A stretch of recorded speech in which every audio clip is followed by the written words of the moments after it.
At the very threshold of her visionary revelations, Saint Hildegard of Bingen was shown the mystery that stands at the origin of all reality, the divine act of creation itself.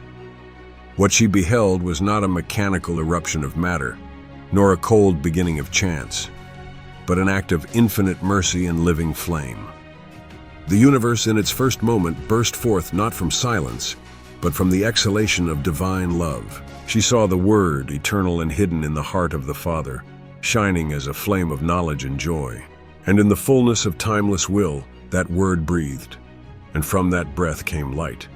Not light as we know it, but spiritual brilliance, form, order, and sacred meaning. It was not a chaotic explosion, but the precise beginning of a divine symphony, conducted by the breath of the Holy Spirit, hovering over the deep. Creation unfolded like a sacred sentence, each element and being formed as a word drawn from the voice of God. Nothing was random, nothing was wasted. The stars were placed as radiant syllables. The elements moved like the grammar of divine thought. The cosmos was not made, it was spoken. It did not evolve, it was proclaimed. The layers of creation and their sacred meaning. She witnessed the layers of existence as a vast and intelligent design. First came the angelic beings, spirits of light, formed before the material world, bearing within themselves the pattern of divine will.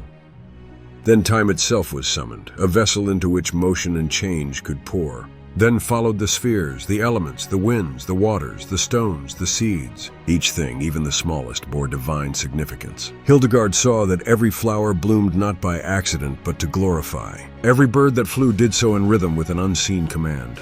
The rain fell to cleanse not only the earth, but the soul. Mountains stood as altars, rivers flowed as psalms. Fire burned not only for warmth, but as a sign of the zeal of the Holy Spirit. She was told nothing was made in vain. No color, no sound, no grain of soil was meaningless. All things were interconnected, alive with the memory of their Creator, the breath of God in the soul of man. But the crown of creation was man, not because of strength or intelligence alone, but because man bore within himself both spirit and body, heaven and earth, eternity and time.